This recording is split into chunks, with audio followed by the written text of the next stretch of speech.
Barak Yahweh, Barak Yahweh Shah, Yahweh, Bahashim, Yahweh Shah, Bahashim, Perhak Kadash. All praises, honor, glory, love, respect, faith, and power, and trust, and all credit to my Heavenly Father, Yahweh, and my Heavenly Big Brother, Yahweh Shah. Thank you so much for what you're doing, and what you're going to do. Double honors to the apostles and elders and bishops of GMS, Great Millstone, who I learned from, and all the men scattered all over the world, teaching His truth, and none but the truth, in the name, spirit, and power, Yahweh Bashim Shah. Trying to put a spiritual bug in your Hebrew Israelites' ears, you so-called blacks, Latinos, Hispanics, Native Americans, Seminole Indians, and you speckled birds.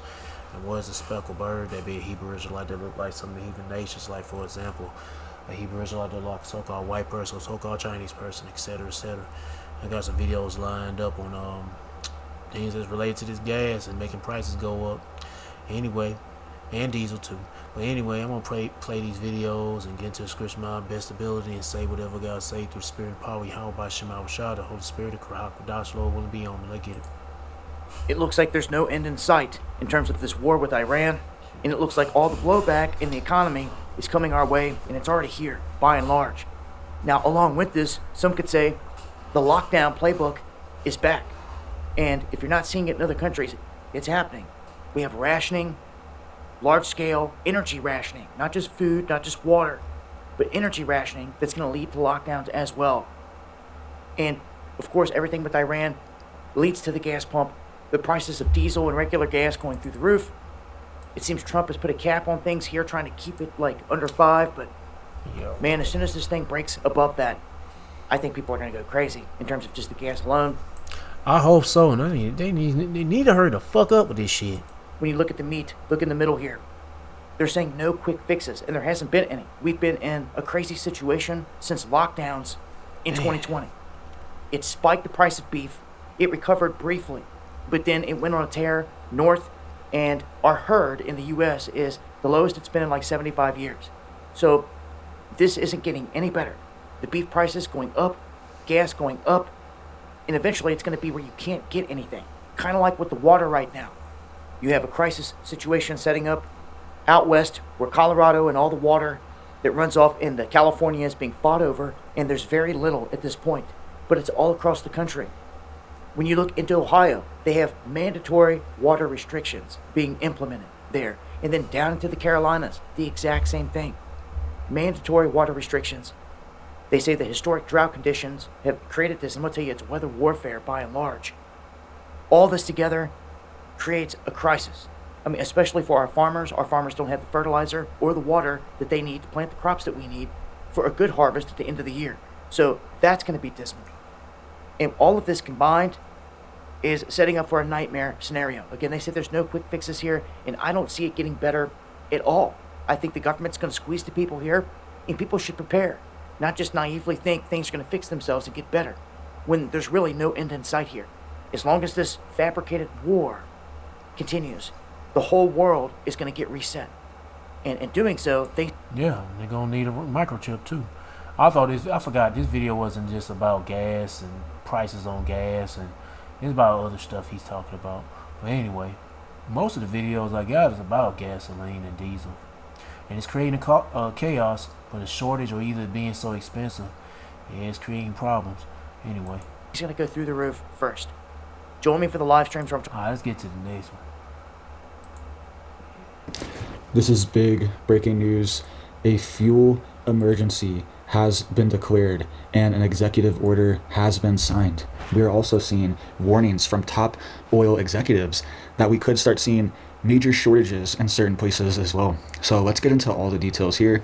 You guys can see this was just announced by the Kentucky governor. He just signed an executive order here declaring an emergency in Kentucky, right? And we also have a warning from the Chevron CEO too, Mike Wirth. We will get into that in just a second. But you guys can see here, it says Governor Beshear takes steps to lower gas prices, address affordability for Kentucky families.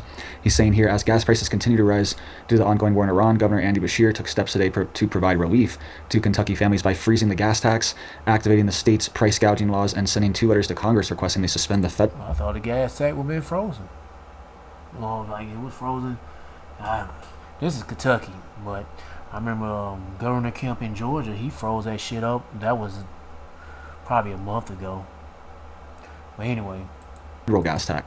Usually you'll think they'll be freezing these damn taxes up, gas taxes up. It's just around the same time as this shit. I don't know, man. I don't know. Anyway, let me get back to the video. I don't know.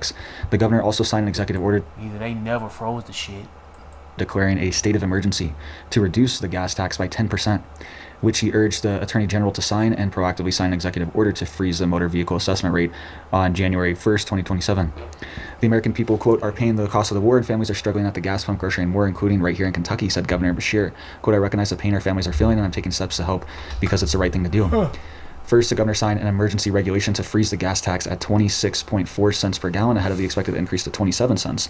The action freezing the current rate is projected to save Kentuckians about $1.7 million combined each month. Wow. All right. He also signed an executive order declaring a state of emergency related to gas prices. The order will reduce the gas tax by 10 cents, which should result in 10 cents per gallon decrease for Kentuckians. He requested the order take effect as soon as possible for regular and diesel to save a potential $26.8 million combined over a 1 month period. All right, so things are getting bad.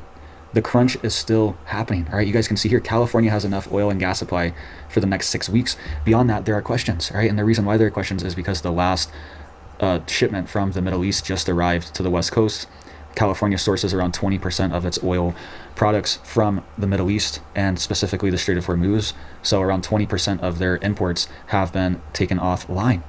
So this has been affecting gas prices in California more than anywhere. They already typically have higher gas prices, partly due to these state taxes on gas, like the Kentucky governor just suspended. And California is a rich state in oil resources as well, right? There's actually oil fields and oil pumps, wells all over, especially Southern California, right? They just primarily have shut them down over the years, but a lot of them are still there and waiting to operate again, all right? So let's listen to the CEO of Chevron really quick too. Let's listen to what he said, because it's important. He's warning that other countries around the world are going to start seeing serious shortages, all right? We've kind of been in this buffer zone where some deliveries are still arriving, but we're now reaching the end of that point. Same thing with California, where all the deliveries from the Middle East are kind of over, and there hasn't really been any new ones in months at this point. So let's listen to this. I'm going to pull this one out for you guys really quick, because I don't want to get a copyright strike on here. But let's listen to the Chevron CEO, Mike Wirth. This was during a Bloomberg radio interview, I think just 2 days ago. I think this was on Monday. 20% of the world's energy supply flows through the Strait of Hormuz. That's oil, that's liquefied natural gas, it's refined products, goes to Europe and Asia primarily. And both of those regions are seeing the impact of having that much cut off. The U.S. can't make up all of that supply. Inventories in the system are being drawn down, and the supply situation is tightening, and that's a concern. And, you think about the U.S. and where we stand when it comes to production. That, of course, has insulated the U.S. consumer to some degree from some of the higher prices that we're seeing in Asia, that we're seeing in Europe. And I just wonder, from where you're sitting, how long you think that will continue to be the case? Or, is the U.S. heading towards a situation where consumers are going to see the same sort of prices that we're starting to see in Asia? Yeah, I think the real thing is the U.S. is not going to see supply outages. We're starting to see risks of supply outages in some of these economies. In Europe, you're seeing flights canceled and schedules reoptimized because jet fuel is getting very, very tight in Europe. We've seen a number of economies in Asia that have instituted policies to reduce demand because they're concerned about running out of supply. Countries like Australia that have shut down most of their refining capacity and are heavily dependent upon imports are taking measures to address that. So I think the U.S. is going to see the price pressures. It's a global market. These prices are set in global commodity markets, but the risk of supply outages in other parts of the world is much higher than it is here in the U.S. All right, so you guys heard that there. That was the Chevron CEO, Mike Wirth. All right, I didn't want to play the video. I didn't want to get a copyright strike. I think Bloomberg has that on their clips. So that was the Chevron CEO. He's warning, look, we're not going to see major shortages or supply outages inside the United States. But you can see here, this headline here, it says Chevron CEO. You say you won't? Shit. I believe you will. It just won't be immediately. But it's summertime. It got to be the time it's gonna start popping off. I mean, you're gonna start seeing more of it building up. That's what I meant to say.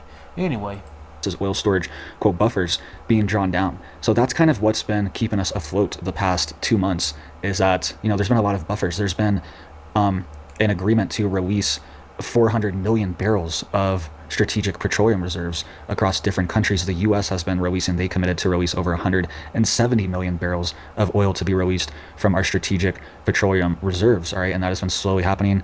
Every few weeks, there's a new release of tens of millions of barrels of oil to buffer the world or the global oil markets, all right? And what that does is they take our strategic petroleum and they put it on the global markets for sale to keep those prices down, all right? So we are directly selling. Yep, but is that gonna help you, the average American? Fuck no. Shit. Our strategic petroleum reserves. Yeah, keep the shit, keep the fuel down, the cost of fuel down, but it's still high as hell. Shit. To countries most likely in Asia or Europe that really need this oil, but we're draining our strategic reserves at the same time just to keep the price of oil lower, all right? Because of that, 400 million barrels that these multiple companies have committed to release, if that was on there, then prices would have been a lot higher already, and we would have seen a lot more shortages and supply issues already as well too, right? So we're kind of, it's kind of this thing where it's like we've run out of rope. We've kind of run out of rope. We're kind of at the end of the rope, and there's nowhere really else to go, and we kind of just have to hang on now to the situation that we're in, right? Thankfully, the U.S. domestically has been ramping up production, and we have... All right, whatever. Anyway, next video. If you want to watch the rest of this nigga, he'll keep talking about hope. He sound like, he sounds like he cares for his country and all that other shit. Meanwhile, I want this motherfucker to burn. Fuck yeah. Anyway, if you want to watch the rest of this nigga talk, they go to title, they go to channel. Let's get to the next one. Sorry, I'm a little cranky, man. I'm just like, God dang, when's this shit gonna go, man? I'm so fucking tired of this place.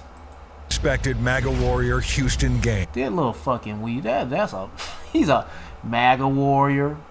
Shit. Has President Trump's complete and total endorsement. Trump endorsed Houston Gaines will champion America First policies, just like he's a warrior for MAGA. He did in the Georgia legislature. Yo, I was watching that shit. What is that shit called? Damn, what's that TV show? I'm still watching that crap. I'm on the 4th season of, damn, I keep thinking Homelander. Is it called, that what it called? Homelander show? No, it's, The Boys. Yeah, cause it's all this red, white, and blue shit they keep showing on that show. That's all I can think of. Besides all that faggot shit, I be trying to skip all through that shit. God damn, that shit. The 4th season is the worst. The Frenchie guy and you got this one Jake, man. Get the fuck out of here. Skipping all that fucking shit. I'll watch all that boring talk shit, but all that faggot shit, skip all that. But anyway, it reminds me what the what's that bitch name? They got on the 4th season. Sparkle chick, not the was it Starlighter, but that chick, what that chick named, the sparking chick, the country girl. I don't know. Anyway, they were talking all this stuff about I forgot what the hell they said. But anyway, let me get to the video. I'm running my damn mouth. Houston Gaines will never I can't even get out what I want to say. You down. Then what I'm trying to say is that some of the things they say in the TV show is some truth into that show. It's like, oh, it was a scene, I forgot how it went, but Homelander, he goes talking about the left and the right. I forgot. Anyway, let me get back to the video. Boy, I'm just running my mouth right now.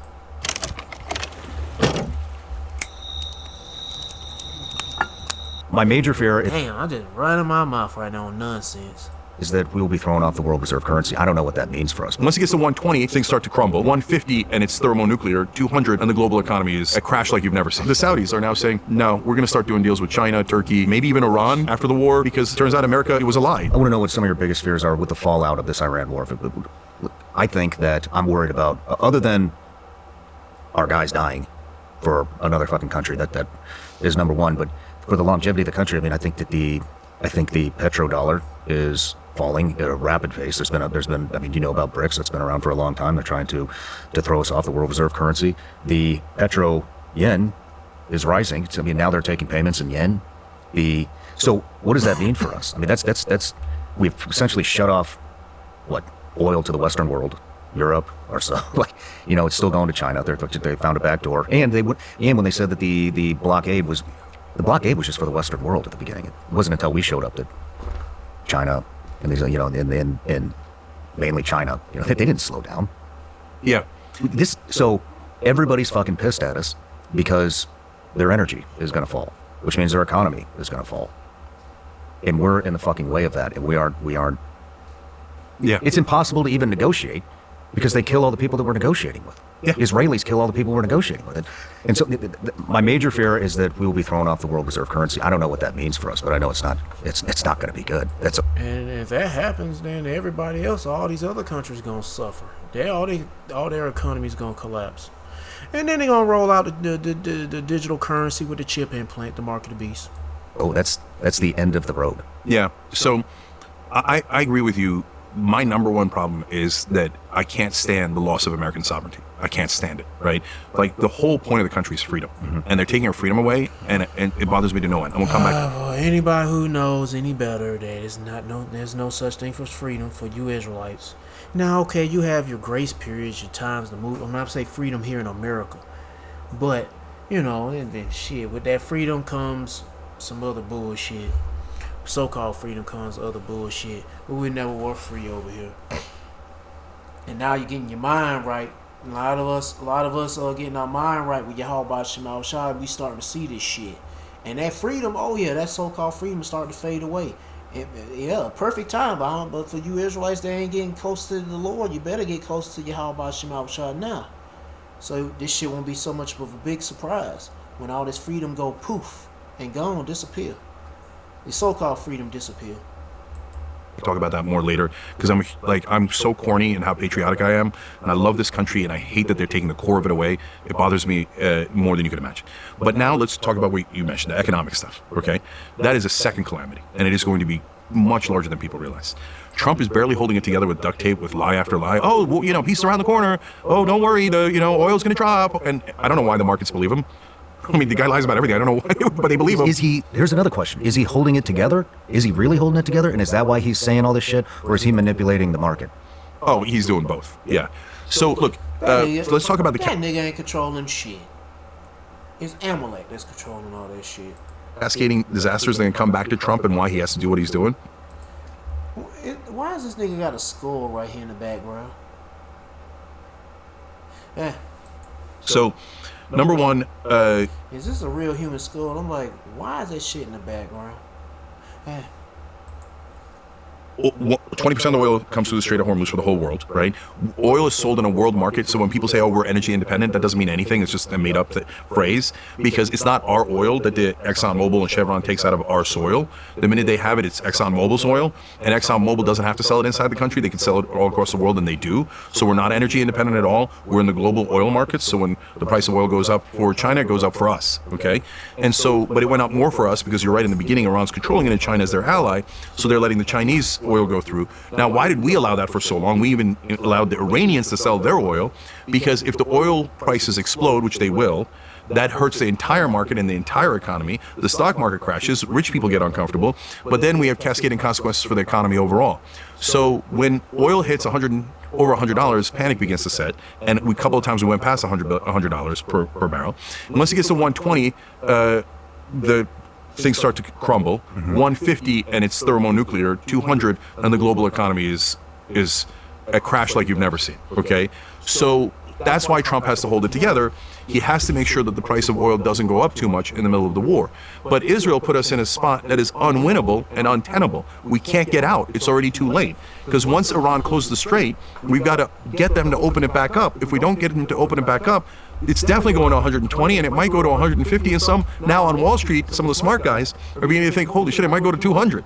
So So right now there's shortages in South Korea, there's shortages in India, shortages of energy all across the world, and we haven't hit what I think is the worst part of the war that's coming up.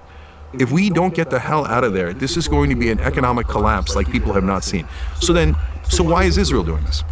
Number one, they want to take southern Lebanon, and this is all a giant distraction. Number two, they want the Iranians destroyed so they can't fund Hamas, Hezbollah, etc. So it's all about their interest, not our interest. But the parts people don't talk about, they just opened up the Leviathan gas field. For the first time, Israel now has a source of energy. And after the war starts, Netanyahu goes and brags on air, well, now that the strait is closed and other things are foreclosed, you're going to have to rely on Leviathan and Israel. Holy shit. Okay? And when the world falls apart and we lose Like I said, Amalek is in control of this shit. all of our allies, we lose NATO, we lose the Middle East, we lose everyone, Israel then says, we're your only ally. See, the rest of the world hates you. Well, why do they hate us? Because we did the shit you wanted us to do. I think everybody sees what's happening. Everybody sees the negotiators being killed by Israel. And everybody sees it but us, but we see it. But our leadership, this administration, they don't acknowledge it. But I would just want to read something to break down the petrodollar and why it's important. Since the early 1970s, a foundational deal between the U.S. and Saudi Arabia has underpinned the entire global financial system. Oil is priced and sold exclusively in U.S. dollars. That means every nation on Earth, regardless of its relationship with the U.S., must hold U.S. dollars to buy energy. Those dollar surpluses are then recycled back into the U.S. Treasury bonds, keeping American borrowing costs artificially low and sustaining the dollar as the world's reserve currency. The system has funded decades of U.S. military and economic dominance. Lose it, and the United States loses its ability to borrow cheaply, sanction adversaries, and project global power. 21 million barrels a day come out of the Strait of Hormuz. It's 530 billion in oil per year, 25% of the world's oil. So that's the next thing I was going to get to, brother. So if you think it's bad with what oil prices will do to the world economy, wait till you see what it does to us when they stop using the dollar to exchange oil. Why? So here's what people have to understand. It's just one more step, and it's actually an easy step that a lot of people will get. When they use the dollar as that reserve currency throughout the world, just like you read there, everybody has to stock up on the dollar. But if they don't have to do that anymore, it lowers the value of the dollar, which means that we could buy less with the dollar, which means prices are going to be even higher. And we don't become the standard bearer anymore. That means they could give us an interest rate that is higher to buy our treasury bonds because we're no longer the reserve currency. We're no longer guaranteed to be able to pay it back. So that means all of our debt gets multiplied because now we're all paying a higher interest. So all that money we borrowed from China and Japan to give to Israel, we'll have to pay a higher interest on it if we're not the reserve currency. So it has many other cascading consequences, but just on the interest rate alone and the fact that they don't have to buy the dollar anymore and the inflation that'll cause, two other giant calamities. It's going to make the economy here so much worse. That's what I like to hear. And soon, is the ad coming up? Yes. Soon as I paused the video, an ad came up. Yep. But anyway, man, I ain't gonna... That little thingy, what the fuck? Now it pops up. Miss Piggy. Fuck that bitch. Anyway, where I left off at. Oh yeah, if you want to watch the rest of the video, they go to the title, they go to the channel. Let's move on to the next video. That's what happened. When the screen was blacked out, it was an ad supposed to be rolling through, but it never showed up. And here's the second ad. Let's get to the next video. And that's what I wanted to hear. The economy, the American company going to shit. So meanwhile, obviously the impact at the pump is looms large for Americans here. Oil prices are down somewhat from their peak over these idea of maybe there's talks going on, maybe there's some sort of an end to this war in sight, etc. But Trump says, hey, even if oil were to go up to $200 a barrel, which would equate to what at the gas pump, Sagar, do you think? 200? Yes. It's about $7, $8. It would be about $9 a gallon in California. Yeah, so there you go. So he says that even if that were to happen, which is still very much a possibility on the table, it would be worth it. Let's take a listen to that. 20% and we're up. The stock market's higher now than when we started this war. And I thought oil prices would go to $200, $250. It's at $100 now. And I think you're surprised, and I'm surprised. But even if it went to 200, it would have been worth it. It would be worth it, even if it went to $200 a barrel. I have a feeling that most Americans do not agree with that, given the fact that polling has shown from the beginning of this war opposition to this war. It is, the market thing, though, that's the part that bugs me the most. I mean, look, I'm not happy that the market hasn't crashed for personal reasons, but for everybody's reasons, because obviously that would lead to mass layoffs if it were to happen. But it is crazy how much AI has saved this man. It's nuts. Like, the only reason that the market is continuing to rip the way that it is because AMD and Intel and Micron and SanDisk and companies like this are just ripping. And they're the ones that are just powering the S&P 500 forward. But for me, the disconnect between consumer sentiment and for where things are today, with the stock market, it's just, I don't know. I think politicians need to delete it from their brain entirely. The truth is yes, many Americans have 401k. Most aren't being able to tap it unless they're old. And in the immediate term, shit's just too expensive. Just period. End of story. But for some reason, people still worship the market as if it's some sort of sign of the economy. It just couldn't be farther from the truth at this point. Absolutely the case. And then to show you also the lengths they have to go to, the torturing of logic and rationality that they have to go to at this point to justify this war as any sort of positive. Let's take a listen to Secretary of State Marco Rubio yesterday in his comments about how much worse things could have been. Everybody needs to think about it this way. If Iran had a nuclear weapon, and they decided to close the straits and make our gas prices like $9 a gallon or $8 a gallon, we wouldn't be able to do anything about it because they have a nuclear weapon. And a nuclear-armed Iran can do whatever the hell they want with the straits, and there's nothing anyone will be able to do about it. But y'all niggas blocking the straits right now from a safe distance, so you won't get shot, or your ships won't get shot and blown up. But y'all blocking some of the strait. And that's one of the many reasons, apart from like the massive loss of life in a nuclear strike, why Iran can never have a nuclear weapon. To state the obvious here, Sagar, they don't have a nuclear weapon, and they still were able to close the Strait of Hormuz, and there was nothing we could do about it. Yeah, So, oops. Yeah, a little bit of a problem. I mean, this is classic Iraq War ideology. We don't want the smoking gun to be a mushroom cloud, right? Like, oh, well, we don't want this hypothetical bad thing to happen, so we have to do this really, really awful thing in the immediate future. It's just ridiculous. And, at this point, like, what have we really proven? Yes, they were able to close the Straits of Hormuz, not only with no nukes, but with $20,000 drones and a bunch of speedboats, because they studied our military and they said, these are the various holes that they have in them, and when the time comes, this is what we're going to do. But this is, again, the tortured logic that you have to twist yourselves into knots to trying to justify this. This will hit with absolutely nobody. $9 of gas would be worth it if they had a nuclear weapon. Well, we're already at $4.50 or something like that. And the only reason that it won't continue, that it would go lower in any way, has nothing to do with whether Iran gives up a nuke or whether we cry uncle and say, okay, let's go ahead and re-sign some sort of fake JCPOA agreement. Yeah. That's it. That's the only reason gas will go down. well, it turns out they did have a nuclear weapon. It was called the Strait of Hormuz, and it's a very effective deterrent. Economic. No, don't give them more talking points because they're going to use that. The economic nuke. Actually, I'm pretty sure they have said it. You're probably right. But it's true. I mean, in terms of acting as an effective deterrent, it is. Yes. That is, I mean, and that's effectively what, nuclear weapons, so long as they aren't used, that's what they serve as. They serve as a deterrent. That's what North Korea is up to and why that government still exists, and we don't even talk about going in and really messing with them. So so they have that now. They've done. I gotta throw something out. What happened to that island they were talking about? The one that was like Iran is it's a refinery island. They deal with oil. I don't know. America's supposed to be taking over. What happened to talking about that shit? Anyway, Demonstrated that. I just came out of nowhere. I was like, damn, whatever happened to that shit? They're talking about that island a lot. And they don't talk about it no more. They have that tool in their toolkit, and that is really fundamentally what has changed all of the dynamics here. We're also learning a lot, I think, as a country about the oil markets and how this all works. We can put these. Anyway, I can't. That's enough. Well, the only thing I want to hear is really what Trump said about shit being worth it. The war in Iran is worth it. Fuck if you belly aching about gas prices being too high. Fuck you. We making money. You going broke. And I'm talking about the American citizens. Them niggas don't give a fuck. Hell no. But these are ultimately the players of the Lord, man. Because the Lord controlling these devils to plague you people's pockets. And yeah, we going to get affected too. The believers of the Lord are being affected too. But we know one thing. This shit's coming to an end.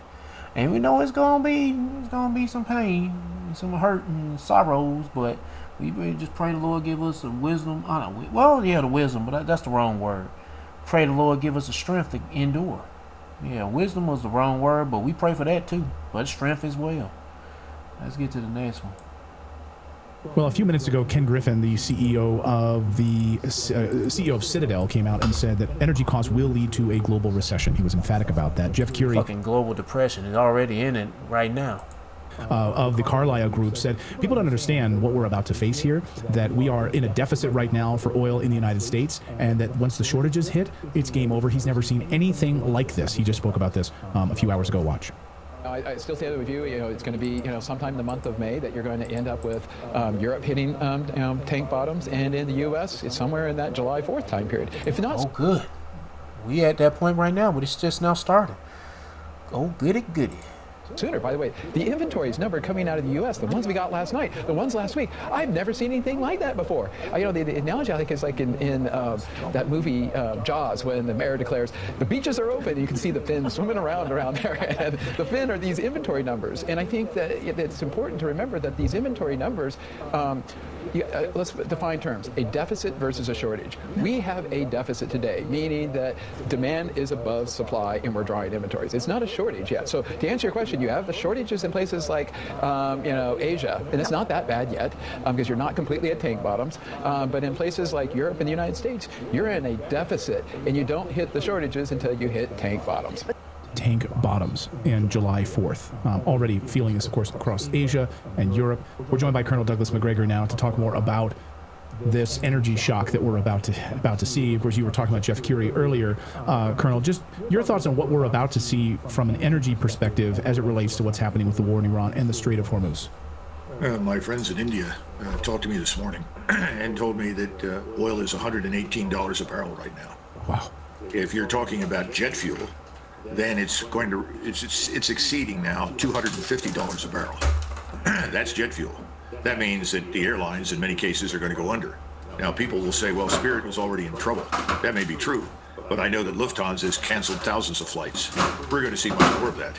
Anything involved in distillates, LPG, LNG, all these things, they're all at premium prices. Everything is going to become more expensive. When it tanks to the extent that Jeff Curie pointed out, imagine what the cost will be in this country as well as overseas. How do you get it across to President Trump that when fertilizer doesn't move, crops don't grow? When feedstock doesn't arrive, livestock don't eat. When fuel doesn't flow, trucks don't run, and trucks run on diesel. And diesel is in very short supply. Heat doesn't show up, air conditioning doesn't work, and food doesn't end up on the shelf. That's really where we're headed right now. And it's all because of the stupidity in the Persian Gulf.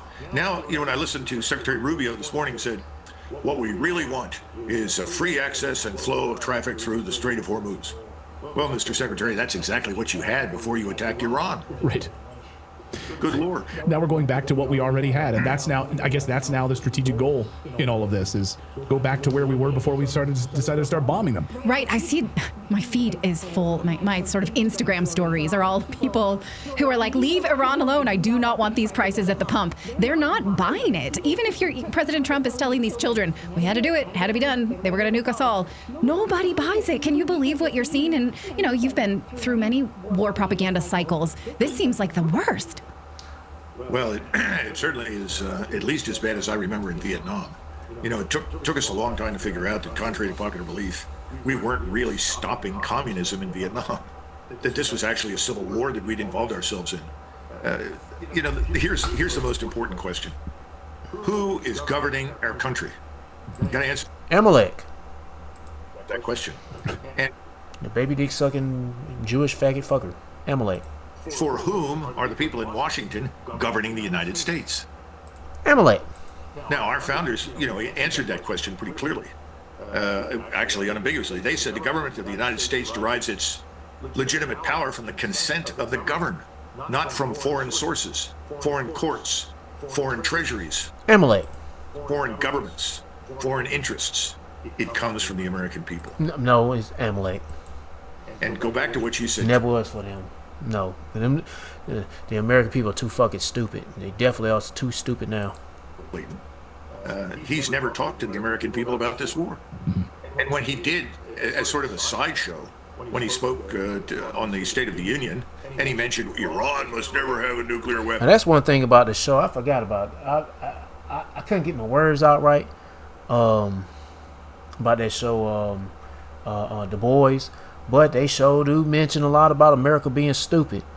And Mr. Red, White, and Blue Homelander, he always, on the show, he talks about how stupid the people are. They're just toys. Yeah, they're just toys. And telling his son, and when you got them coming your toys, you got to play with them. Sometimes you got to break them. Yup. And these motherfuckers are stupid. And that's how, that's how the elite, the ruling class, look at you people as dumbasses. For real. Shoot. Yeah. And like trained seals, everybody stood up on both sides of the aisle and clapped. Right. Even though there was no such animal in Iran. Right. Well, that's the question. Who is in charge? Yeah, who is in charge? Here's a question from Southern Griffscom. I'm going to put this up on the screen. It says, how will you guys feel if Trump succeeds? He campaigned on no new wars. An Iran with no nuclear power is a better world. Otherwise, China or Russia would have sold them nukes. What are your thoughts on this? Because I'm like, why y'all worrying so much about, y'all worrying so much about Iran having nukes, but what about China, Russia, North Korea? What about North Korea? Shit. They so concerned about Iran. It's probably because they're in that area where, the baby dick suckers want that land. That's all that is. That's all it's about. Land and resources in that region. And I'll just say, I don't know that Iran having its own nuclear power to support its own people is an affront to the world. I think that it would enrich and help the Iranian people. I think I would be fully. I ain't gonna play too much of this video, so I'm gonna start right there. I was just wondering what they're gonna get to say in these first 6 minutes. But hold on, let me see what this is about. Oh, Harris to Jewish voters: all options are on the table to stop Iran from going nuclear, so it can happen both ways. See what I'm saying? Left wing, right wing. It doesn't matter. On the same bird, they're all paid off by Amalek, the baby dick sucking Jewish faggot fucker. Shit.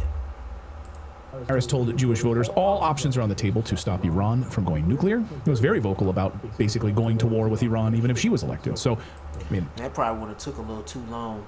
But Rush, I believe Trump is moving right at the right time. But it's ultimately about the Lord, man. The Lord is steering this boat or this car, this truck, you know.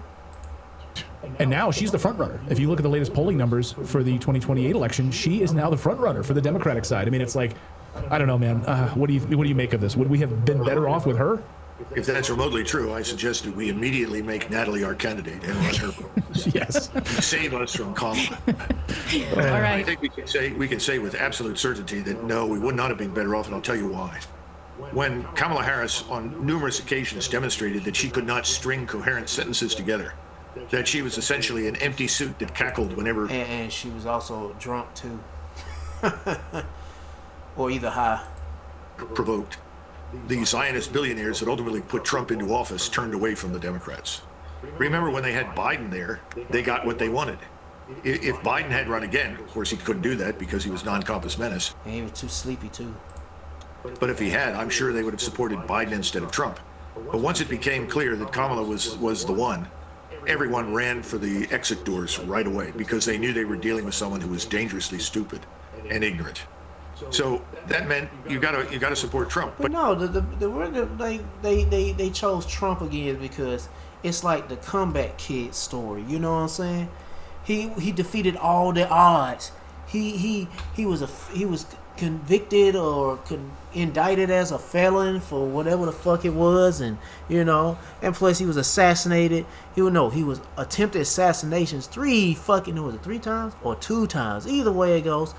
He went through so much just to make it back to the second term as a United States president, president of the United States of Amalek, and he went through so much. Hey, he's like, that's the perfect story, but shit, whatever. Anyway, it's a damn nightmare for a lot of you damn Americans now, especially you people that believed in this nigga.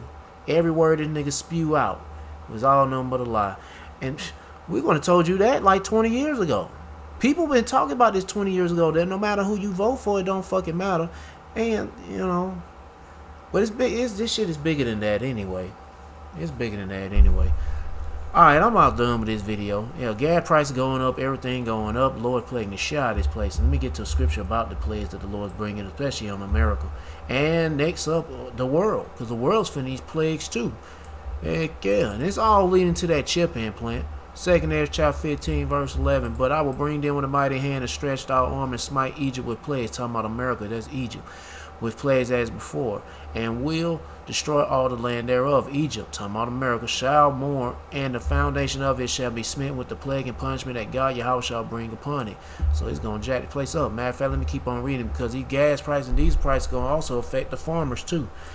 They that till the ground shall mourn, the farmers.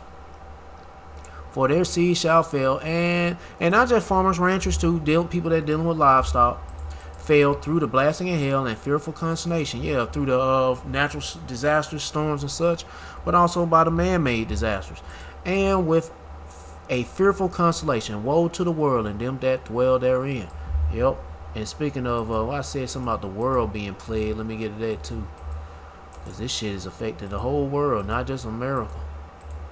Because wherever's an Israelite at, hey, y'all gonna feel that shit. And you heathens, oh man, we ain't even, hey, you heathens gonna automatically feel it. Yeah, because y'all part of Jacob's trouble too. Y'all just ain't Jacob though. 2nd Ezra chapter 16 verse 37.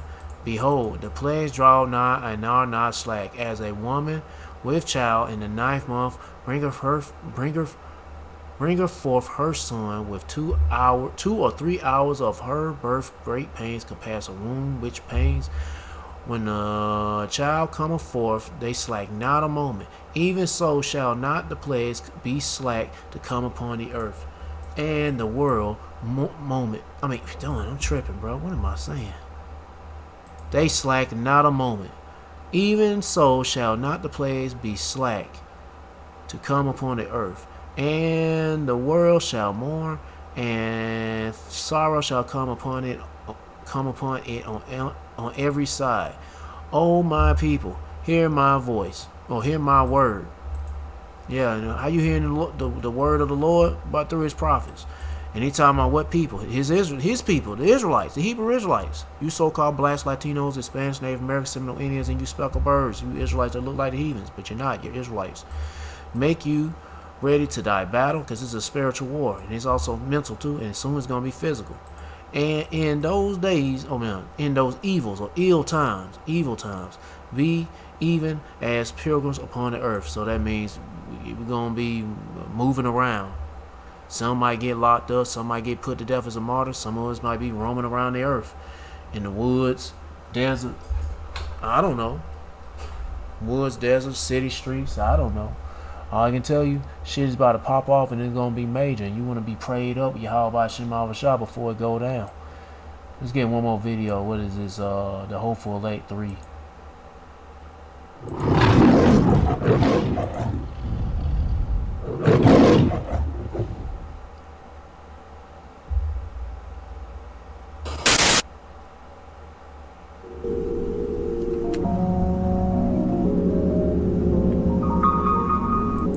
No. Hey, you know what's funny? I was going to read this scripture, but I backed out on it. I was going to read the next scripture, 2nd Ezra chapter 16, verse 18, which that was like before this one right here that I just read. Yeah, it was like way up, but I was going to read that.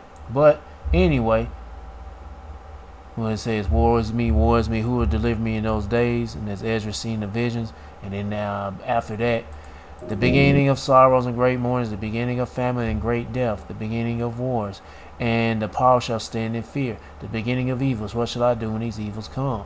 Yeah, you guys seek Yahweh Shema Shah, repent. Build a spiritual mental relationship with Yahweh Shema Shah. Let's get it.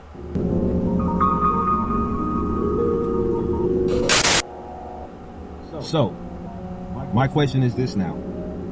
I'm not talking about Delta canceling airlines and whatever, thousands of flights, giving gift cards and vouchers. My next thing is this. It's $5 of gas in Houston, Texas. $5 a gallon. Oil companies is price gouging, like the stock market, like playing chess while we're looking at it playing checkers. We're not looking at through a common conscious sense third eye, right? Water is being traded on the stock market. Like how you do silver and gold and precious metals and crypto. Water is being sold across trade markets, trade values. That's wild, man. And shit. This nigga need to go, man. Esau needs to fucking go. Since when water been on the stock market? Well, let me check. Since when water was in the stock market? I don't know nothing about stocks. I don't know what to call it, but whatever. It says water began trading as a commodity on the stock market in December 2020 when the CME Group launched the first water futures contracts linked to California water market. Oh my god, these niggas, oh my goodness, bruh. We gotta get the fuck out of here, bruh. These fucking niggers, the true niggers, Esau, Amalek. Let me get back to bruh video. Price gouging. These companies that are multi-billionaires are making tap water, just slapping the name on it, is trading water on the stock market.